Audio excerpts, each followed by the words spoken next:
All right, so let's dive right in, shall we? Today, we're taking a deep dive into Google. Google, huh? Yeah, you've been eyeing them up as a potential investment, and, well, we've got some interesting analysis from, get this, your favorite finance YouTuber. Oh, really? And what's he saying? Well, he's calling Google his next magnificent stock.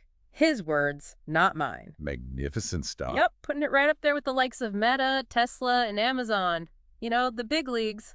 Well, that's a pretty bold statement, even for, someone who's known for, shall we say, colorful commentary. Right. So to really grasp the weight of that statement, I think it's important to understand what he calls his Magnificent Seven concept. Okay, I'm intrigued. What's the Magnificent Seven? Fill me in. What is this magnificent concept? So basically, these are the companies, the heavy hitters, if you will, that he's, really put his money where his mouth is. Oh, so not just like dipping his toes in the water, but like cannonballing in. Exactly. We're talking substantial investments here. And the thing is, he's actually seen some pretty impressive returns with these companies.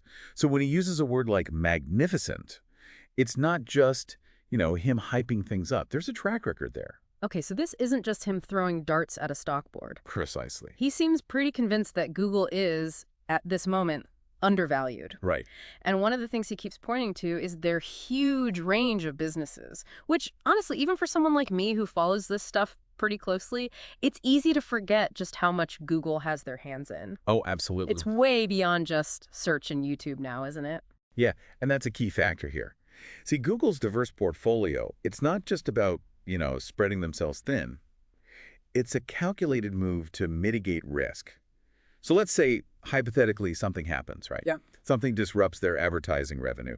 Like, let's say, new regulations are introduced. Or, and this is a hot topic these days, search gets shaken up by AI, like ChatGPT, for instance. Everyone's talking about AI these days, it seems like. Right.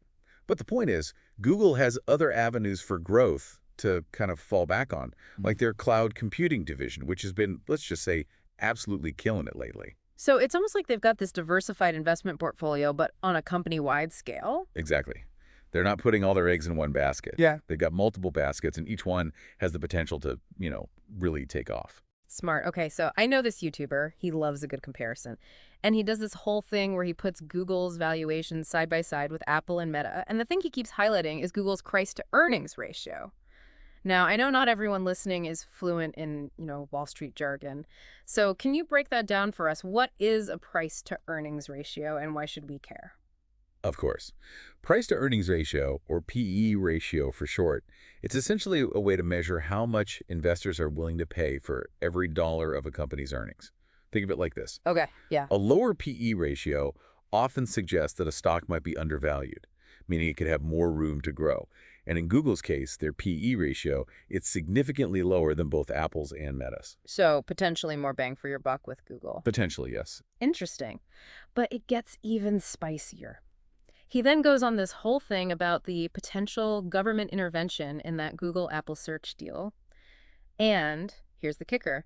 He actually thinks it could be a good thing for Google in the long run. Didn't see that one coming. Right, because at first glance, it seems counterintuitive, right? Government intervention, Yeah. that's usually not seen as a positive thing for businesses. Exactly. But his argument, and it's an interesting one, is that while government scrutiny might create some short-term hurdles, some bumps in the road, it could ultimately force Apple to, play fair, level the playing field, so to speak, which in turn could create a more competitive landscape that actually benefits Google in the long run. Okay, so let's talk about his actual predictions, because he gets into some specifics.